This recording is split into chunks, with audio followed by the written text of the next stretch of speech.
Bismillahirrahmanirrahim. Assalamualaikum warahmatullahi wabarakatuh. Alhamdulillahirabbil alamin. Asyhadu an la ilaha illallah wa asyhadu anna Muhammadar Rasulullah. Allahumma shalli ala Muhammad wa ala ali Muhammad. Kama shallaita ala Ibrahim wa ala ali Ibrahim wa barik ala Muhammad.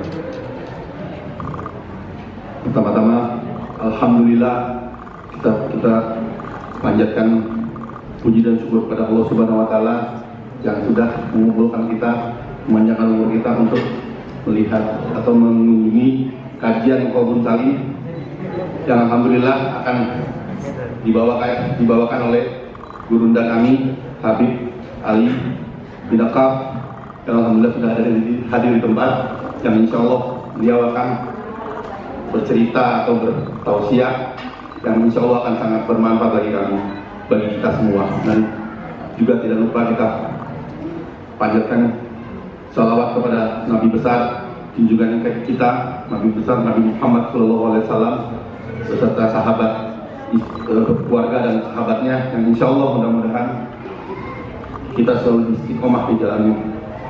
Amin, amin ya rabbal alamin.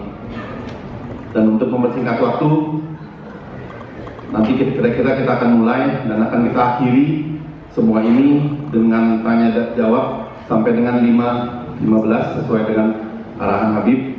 Nanti belum kita akan 1 jam akan ada tausiah dari Habib, dan mungkin kita akan open untuk tanya jawab. Dan selanjutnya mempersingkat waktu, kami silakan Habib Ali untuk men-share kajian ini. Kita pada lagi. Assalamualaikum warahmatullahi wabarakatuh.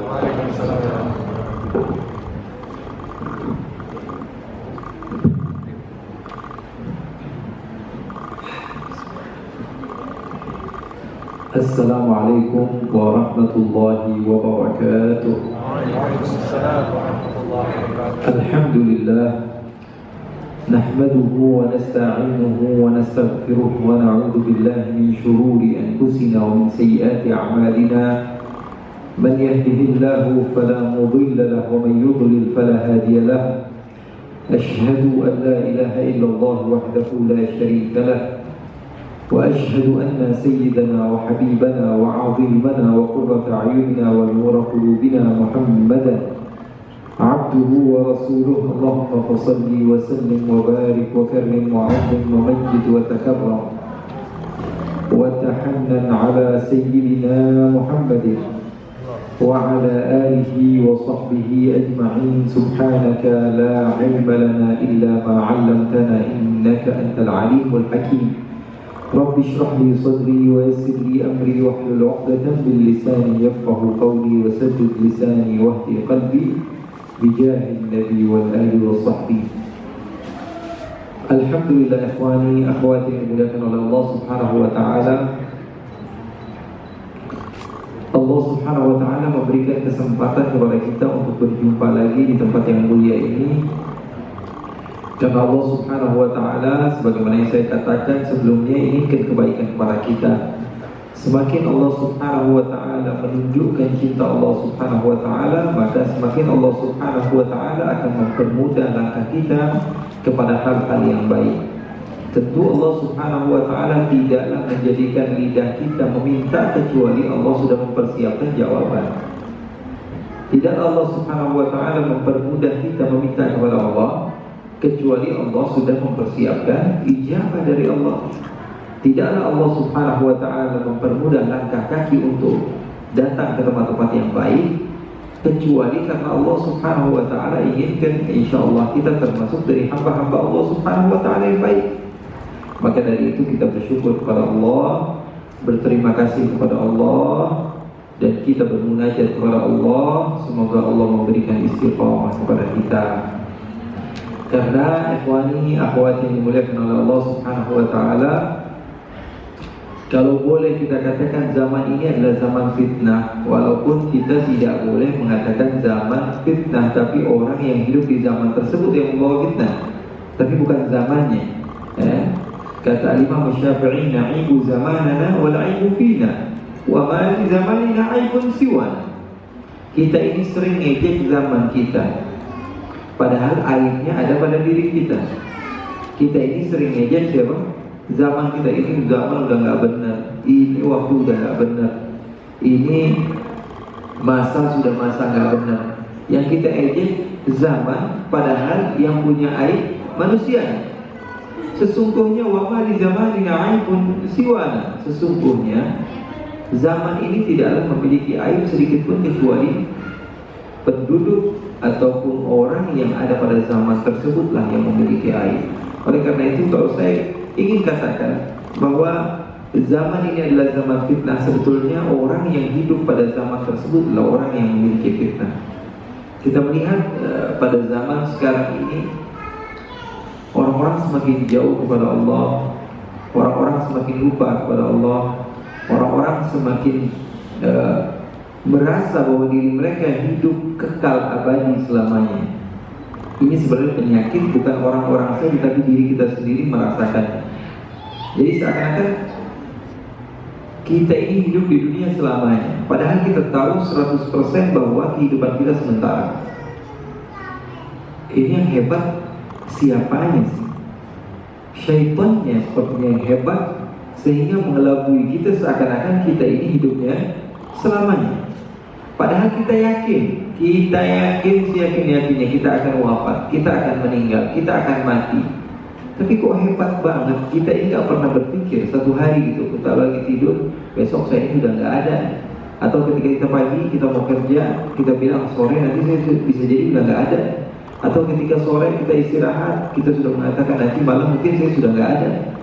Hal-hal yang seperti itu tidak pernah sama sekali terlintas di hati kita kecuali sebulan sekali. Itu juga keluar pas dari majelis taklim. Artinya apa? Artinya setan yang mendatangi kita ini hebat sekali. Oleh karena itu, ikhwani akhwat yang dimuliakan oleh Allah Subhanahu wa taala, adanya majelis-majelis ilmu seperti ini insya Allah membuat kita semakin yakin kepada Allah, semakin cinta kepada Allah, dan insya Allah Allah Subhanahu wa taala jadikan kita termasuk orang yang saling menasehati karena Allah, bawaannya ikhlas karena Allah Subhanahu wa taala, sehingga dibawa pulang dalam keadaan ikhlas juga dan mampu diamalkan. Amin ya rabbal alamin. Ikhwani akhwati yang dimuliakan oleh Allah Subhanahu wa taala, mereka-mereka yang sadar bahwa sesungguhnya gangguan syaitan itu amatlah besar, mereka akan mencari penangkalnya, dan penangkal yang paling terhebat adalah ilmu, tidak ada duanya. Karena dengan ilmu seseorang bisa tahu mana yang baik, mana yang buruk. Karena dengan ilmu seseorang bisa tahu mana yang baik dan mana yang buruk. Selain ilmu, maka tidak ada penangkal yang lebih hebat dari ini. Saya katakan bahwa ilmu adalah segala-galanya. Oleh karena itu Allah bersifat al-alim. Allah sifat memiliki alimun, maha mengetahui, artinya berilmu. Ilmu adalah segala-galanya. Ilmu bisa membawa seseorang kepada pengetahuan. Makanya orang yang berilmu, kalaupun dia dalam keadaan yang salah jalan, tetap saja akhirnya dia akan tahu, wah saya ini berada di jalur yang tidak benar. Jalur yang benar itu yang seperti ini. Ya, kalau orang yang berilmu, makanya orang yang berilmu, saya yakin dan insya Allah saya husnuzan, di akhir hayat mereka pasti akan kembali, karena mereka tahu yang salah yang mana, yang benar yang mana. Sementara kita orang yang jahil, orang yang bodoh, orang yang tidak tahu, terkadang kita ini terjerumus kepada kesalahan dan kita tidak sadar bahwa itu adalah kesalahan. Nah ini masalahnya gak bakalan selesai. Ketika kita salah dan kita tidak menyadari bahwa itu adalah kesalahan, maka ini adalah kesalahan terbesar. Ketika kita salah dan kita tidak menyadari diri kita salah, maka ini adalah kesalahan terbesar. Saya ulangi sekali lagi, ketika kita salah dan kita tidak menyadari bahwa diri kita salah, maka itu adalah kesalahan terbesar. Karena tidak ada kebodohan ataupun seakan-akan orang ini sudah terlaknat. Karena apa? Karena dia tidak sadar diri bahwa dirinya dalam keadaan salah. Kalau kata ulama, mereka mengatakan rajulun la yadri wa la yadri annahu la yadri. Ada satu golongan orang yang tidak tahu dan dia tidak tahu kalau dia tidak tahu. Jangan deketin orang seperti ini. Orang yang tidak tahu dan dia tidak tahu kalau dia tidak tahu. Makanya ulama-ulama zaman dahulu itu Mereka keilmuannya luar biasa hebat. Supaya apa? Supaya paham Al-Quran, supaya paham Al-Quran, supaya paham sunnah. Karena Al-Quran tidak mudah dipahami hanya dengan sekedar dibaca atau diterjemahkan. Bahaya. Al-Quran bahasa apa? Bahasa Arab. Di dalam bahasa Arab ada ilmu-ilmu bahasa Arab. Ilmu-ilmu bahasa Arab diantaranya ada 13 fan ilmu. 13. Ilmu bahasa Arab itu bukan satu, tapi ada berapa? 13 fan ilmu. Satu di antara 13 tersebut ada namanya ilmu nahwu. Ilmu yang dipelajari oleh kita itu baru satu. Kita sudah capek yang mana yang rofa, yang mana yang nasab, yang mana yang khafad, yang mana yang jazm, yang mana yang majrur, yang mana yang mudhaf, yang mana mudhaf ilaih. Kita mikirnya musik sampai ke bawah-bawah waktu sholat. Itu pun kalau kita sudah khatamkan, kalau kita sudah kuasai, pahami, itu baru satu dari 13 ilmu. Saya ini hidup dari kecil sebelum balik, sebagian sahabat tahu. Saya dari sebelum balik artinya masih tamyiz, usia 11 tahun sudah ditaruh di pondok pesantren. Jadi saya sudah terbiasa dengan Zaidun dan Amrun, sudah terbiasa dengan ilmu-ilmu seperti itu. Sampai saya berangkat ke negeri Yaman, saya belajar juga kuliah langsung kepada orang-orang Yaman, kepada orang Basrah. Memang mereka menguasai grammar, ilmu nahwu, tata cara berbicara bahasa Arab. Namun terkadang di dalam Al-Quran banyak sekali bahasa-bahasa yang sulit untuk dipahami. Bayangkan saya yang lemah ini hidup dari sebelum balik sampai sekarang pun masih belajar. Artinya tapi saya tinggal benar-benar belajar begitu di pondok sama saya kuliah sekitar 17 tahun belajar yang seperti itu. Tapi terkadang untuk memahami Al-Quran masih lemah saya. Ilmu nahwu itu baru satu. Masih ada ilmu sharaf. Ilmu nahwu itu baru satu. Ilmu nahwu itu hanya yang dipelajari ujung-ujung setiap satu huruf. Jadi misalnya Zaidun dunnya doang. Madrasah itu tunnya doang. Baca tun apa tan apa tin. Ada ilmu yang lain lagi, ada namanya ilmu sharaf. Ada ilmu lain lagi, ada namanya ilmu balaghah, ilmu bayan, ilmu ma'ani, ilmu badi'. Ada ilmu apa lagi? Ada ilmu mantiq. Ada ilmu apa lagi? Ada ilmu qawafi. Ada ilmu al-arud, ilmu insya, ilmu kitabah. Itu cuma tentang bahasa Arab. Itu baru satu bahasa Arab. Kemudian satu orang yang baru kembali kepada Allah, terbiasa membaca Quran terjemahan, akhirnya menganggap dirinya seorang mufassir, ahli tafsir. Artinya apa? Ini terkadang mudaratnya jauh lebih banyak daripada manfaatnya. Karena ngeri sekali. Contohnya, kalau dia terbiasa membaca bahasa Arab, di dalam Al-Quran dalam surat Al-Imran, Allah Subhanahu wa Ta'ala berfirman, ada nggak?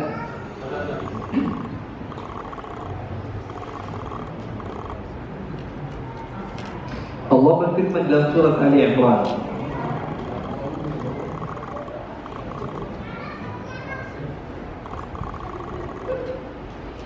Ya Isa inni mutawaffika wa rafi'uka ilayya. Ya Isa inni mutawaffika wa rafi'uka ilayya. Wahai Isa, aku mematikanmu dan mengangkatmu. Mutawaffika wa rafi'uka ilayya. Wahai Isa. Ya Isa artinya apa? Wahai Isa. Ini sesungguhnya saya, kata Allah. Mutawaffika, mematikanmu, wa rafi'uka ilayya, dan mengangkatmu. Di dalam bahasa Arab yang kalau kita pelajari, ketika saya mengatakan akaltul khubza wa syaribtul ma, saya makan roti dan minum air, yang mana yang duluan dilakukan? Makan roti dulu, karena makan roti lafaznya didahulukan sebelum saya mengatakan minum air. Sama seperti ketika saya mengatakan qumtu wa jalastu, saya berdiri, saya duduk. Berdiri dulu atau duduk? Berdiri dulu. Sekarang Allah mengatakan, wahai Isa, saya mematikanmu dan mengangkatmu. Mati dulu atau mengangkat dulu? Wahai Isa, saya mematikanmu dan mengangkatmu. Nabi Isa mati dulu atau mengangkat dulu? Artinya Nabi Isa sudah sudah disalib kemudian diangkat. Bahaya memahami Al-Quran tanpa ilmunya. Karena dalam ulumul Quran juga ada namanya babut taqdim dan ta'khir dan semisalnya. Ini hanya sekedar contoh saja, ikhwani, akhwat yang dimuliakan oleh Allah. Yang saya ingin tekankan apa? Perlunya ilmu. Kalau kita yakin ataupun kalau sudah terlanjur, ya Allah, saya ini sudah 40 tahun, 50 tahun sibuknya sama ekonomi, mau balik ke agama ini sepertinya susah. Ambil yang instan, cari ulama yang kamu yakin pengambilan ilmunya sampai kepada Rasulullah, bersanad, jelas, tahu bahwa mereka ini benar-benar belajar. Ambil ilmu mereka, apapun yang mereka katakan ikuti, karena mereka jauh lebih paham keilmuannya dibanding kita. Terus saya nggak dapat pahala dong? Dapat pahala, karena kamu mahir di dalam ekonomi, kamu majukan keekonomian Islam. Tapi kan saya dokter, kamu dokter, kamu adalah orang yang juga memiliki andil dalam kemajuan Islam. Berdakwahlah dengan keilmuan yang kamu miliki. Tapi saya begini, saya pandai. Setiap orang itu memiliki kelebihan. Setiap orang itu memiliki kelebihan. Dan terkadang seseorang yang dia itu memiliki satu kelebihan yang diperlukan umat Islam itu jauh lebih baik daripada hal yang lain. Misalnya ustaz sudah banyak, tapi ilmu yang seperti dia itu jarang, maka itu lebih diperlukan oleh umat Islam. Maka dia insya Allah pahalanya jauh lebih besar dibanding seorang ustaz sekalipun. Rasulullah SAW mengajar. Rasulullah SAW mengajarkan. Satu sahabat datang ke Rasul, bilang, ya Rasulullah, saya ini pengen nanam ini dan itu, dia bilang. Tolong kasih masukan ya Rasulullah. Gimana nih saya punya ladang nih, saya mau tanam ini dan itu. Tanya sama Rasul. Kata Rasulullah SAW, kamu lakukan ini, kamu lakukan itu. Dilakuin sama dia. Ditunggu 1 bulan, 2 bulan, enggak tunggu malah mati tanaman. Datang lagi ke Rasulullah SAW, bilang, ya Rasulullah, kok malah mati ya Rasulullah? Apa kata Rasulullah? Antum a'lamu bi umuri dunyakum. Kalian itu lebih paham tentang urusan dunia kalian. Maksudnya apa? Nanya tentang tanam menanam kok sama Rasulullah. Bukan Rasulullah tidak tahu, tapi Rasulullah ingin mengajarkan kepada kita, setiap orang itu memiliki kelebihan masing-masing. Ayo saling melengkapi.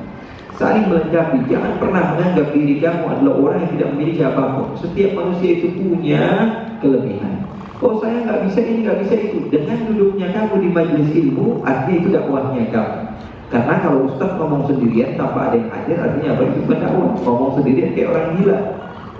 Artinya datangnya kita ke majelis taklim juga itu adalah cara dakwah kita. Minimal itu adalah cara dakwah kita kepada Allah Subhanahu wa Ta'ala.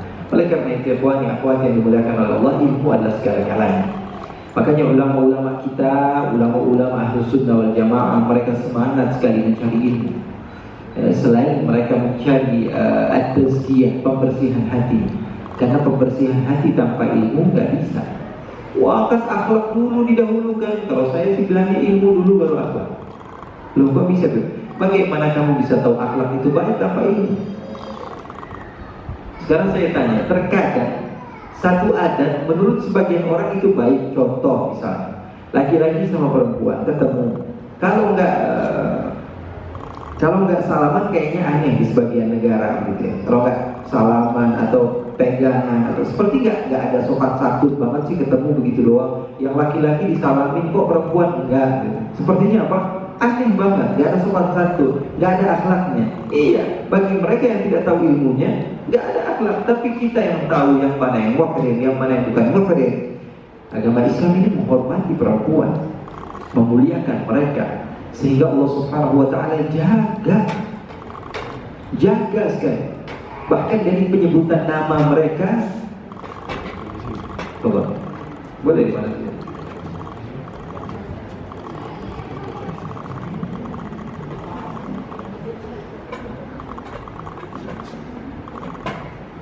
begitu memuliakan wanita. Agama Islam itu begitu memuliakan wanita. Jadi kalau misalnya di tempat-tempat yang berpegang teguh dengan keislaman mereka, seperti contohnya ada satu daerah di Hadramaut namanya Kota Tari.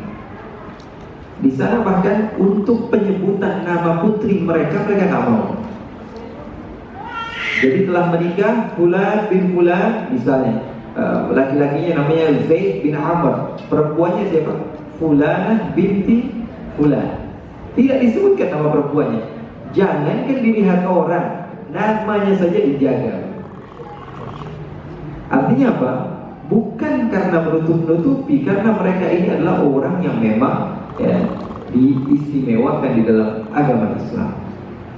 Bahkan kalau kita mengenang kisah salah satu di antara cucu Rasulullah SAW yang mati dalam keadaan syahid, ada namanya Sayyidina Husain, Husain bin Ali bin Abi Thalib.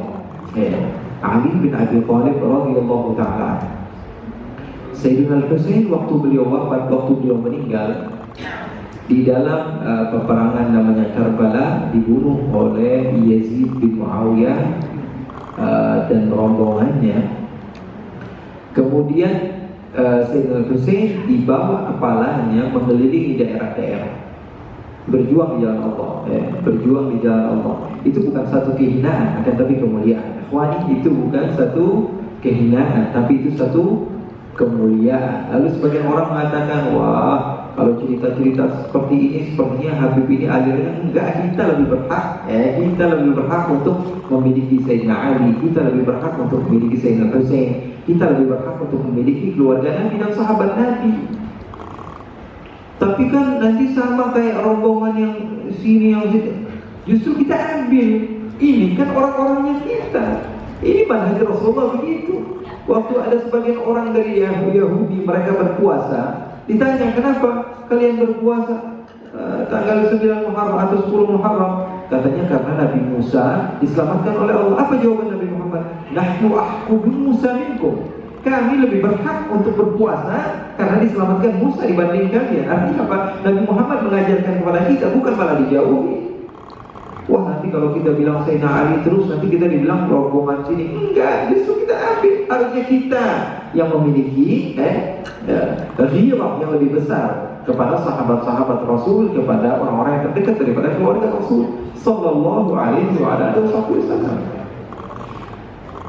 Kisah yang menarik ketika Sayyidina Husain ketika itu dibawa kepala keliling-keliling dari suatu kota ke kota yang lain. Demi Allah, itu adalah kemuliaan. Karena keluarga Rasulullah SAW terbiasa untuk dizalim. Karena sesungguhnya bala asyadun nasi bala, kata Rasulullah SAW, orang yang paling besar musibahnya adalah al-anbiya, para nabi, thumma al-awliya, kemudian orang-orang yang dekat dengan Allah, thumma al-amthal fal-amthal. Kemudian semakin dekat orang itu kepada Allah, semakin musibah akan lebih besar dia dapatkan. Bukankah kalian melihat bahwa pohon itu semakin tinggi, maka angin yang menerpa kepadanya akan lebih besar. Jadi kalau misalnya hidup kita adem-adem aja, tanyakan kepada keimanan kita, ketakwaan kita, ini gimana ini kita, apa dilupain sama Allah? Kok kayaknya adem terus hidup, enak terus hidup, gak ada musibah, gak ada gangguan. Ujung-ujungnya kayak Fir'aun dari semenjak lahir gak pernah sakit, sekalinya sakit dikasih musibah sama Allah, ditenggelamkan oleh Allah. Na'udzubillahi min dzalik. Sayyidina Husain dibawa, tiba-tiba masuk ke kota lain. Memang dihinakan, tapi sesungguhnya itu adalah kemuliaan.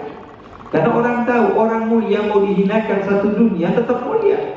Kalau Allah ingin kemuliaan, yu'izzullahu man yasha wa yudhillullahu man yasha. Allah memuliakan orang yang Allah kehendaki dan Allah menghinakan siapapun yang Allah kehendaki. Satu dunia memuji, media dia punya, tapi Allah sudah letakkan dalam hati orang kebencian kepadanya. Mau ngomong apa yang dia tetap aja nak benci. Betul atau tidak? Mau ngomong apa, mau baca berita di mana aja nggak percaya, hati udah benci. Wa ainur ridha an kulli aibin kabirah, walakin ainus sukut tubdil masawiyah. Maka yang sudah dijadikan cinta kepada sesuatu, maka yang nampak di dalam pikirannya adalah hal yang baik saja. Tapi kalau sudah benci kepada seorang, walaupun sesuatu yang baik yang dilakukan oleh orang tersebut tetap saja dipandang jelek. Intinya Sayyidina Husain dibawa ke satu kota yang lain. Di satu kota ada pecinta Ahlul Bait, pecinta keluarga Nabi, mengatakan kepada satu-satunya keturunan Nabi namanya Ali Zainal Abidin. Siapa namanya? Ali Zainal Abidin Ibn Husain, putra Sayyidina Husain satu-satunya. Yang lain dibunuh semua kecuali beliau. Dari sinilah adanya keturunan Rasul Sallallahu Alaihi Wasallam dari jalur Sayyidina Husain. Wahai Ali, saya ingin tawarkan kepadamu. Kamu tahu saya adalah orang yang kaya raya di daerah sini. Maksud kamu apa? Saya pecinta keluarga Nabi. Katakan kepada saya apa yang saya perlu bantu, saya akan bantu. Kamu sebut saja. Saya memiliki harta yang banyak. Allah bermudah kepada saya untuk memiliki harta yang banyak. Dan engkau Allah Subhanahu Wa Taala berikan ujian. Maka kita saling berbagi. Mudah-mudahan Allah mempermudah kamu dan juga memberikan pahala kepada saya. Kata Sayyidina Ali, apa yang kamu bisa lakukan? Saya bisa memberikan harta sebanyak apapun yang kamu mau. Oke. Sekarang kalau kamu memiliki harta yang banyak, sekarang kamu hiasi kepala ayah saya. Buat keranda yang terbaik yang pernah ada. Bila perlu buat dari emas. Buat seindah-indahnya. Sehingga dibawa ke kampung, ke kota, dan di kota mereka orang semua akan fokus kepada kepala ayah saya. Maksud kamu apa? Apa yang kamu inginkan dari hal tersebut? Apakah untuk memuliakan ayah kamu, wahai Sayyidina Ali? Demi Allah tidak, kata beliau. Dengarkan apa yang dikatakan Sayyidina Ali tadi. Demi Allah tidak. Yang saya inginkan hanyalah ketika kami memasuki satu kota demi kota lain, orang-orang hanya fokus kepada kepala ayah saya, sehingga mata mereka tidak sempat untuk melihat adik-adik perempuan saya yang dihinakan, yang dibawa kemana-mana, kakak-kakak saya, perempuan-perempuan dari Syaraif, dari keluarganya Rasulullah SAW yang dihinakan ketika, sehingga mereka tidak ada kesempatan untuk melihat mereka. Itu yang diinginkan oleh Sayyidina Ali Zainal Abidin, daripada menghias ayahnya supaya orang fokus kepada bapaknya dan lupa kepada keluarga-keluarga perempuan baginda Nabi Muhammad sallallahu alaihi wasallam. Karena mereka punya ilmu, sehingga Allah Subhanahu wa taala bermudah. Begitulah para ulama kita, para sulaha kita, yang mereka mendapatkan maqam yang tinggi karena didasari ilmu. Oleh karena itu, kalau ingin tahu sesuatu yang paling disukai oleh Rasulullah, kita berilmu. Itu yang paling disukai oleh Rasulullah. Kalau pengen tahu kira-kira apa sih yang paling disukai oleh Rasulullah dari saya, kita berusaha untuk menjadi orang berilmu. Oh, tapi udah tanggung nih, saya udah tua banget ini, saya udah berumur banget, saya udah tinggal nunggu waktunya saja, udah utur ini, mikir udah nggak bisa. Jadikan anak kamu orang yang berilmu. Tapi udah tanggung ini, udah terlanjur, anak saya ditarbiyah dengan tarbiyah yang tidak baik. Kamu punya cucu, jadikan cucu kamu orang berilmu. Selagi kamu ada niat, selagi kita ada niat untuk menjadi orang yang bisa membanggakan Rasulullah SAW, maka usahakanlah.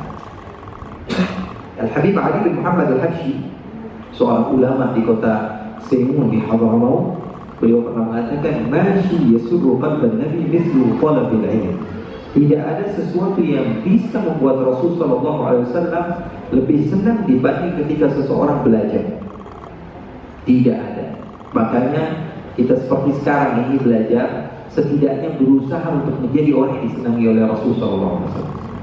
Tahu kita dalam hadis yang sahih, Rasulullah SAW datang ke masjid melihat ada orang berkumpul berzikir, ada lagi orang berkumpul membahas tentang keilmuan. Rasulullah duduk di mana? Duduk bersama orang-orang yang berilmu. Kita juga tahu banyak hadis-hadis Rasulullah SAW, di antaranya hadis yang sahih riwayat Abu Hurairah. Ketika Rasulullah SAW sudah wafat, beliau datang ke pasar, teriak-teriak, "Ayo Rasulullah bagi-bagi warisan, Rasulullah bagi-bagi warisan." Warisan Rasulullah dibagikan di masjid. Akhirnya semua orang datang, yang di pasar ditutup semua, dikunci.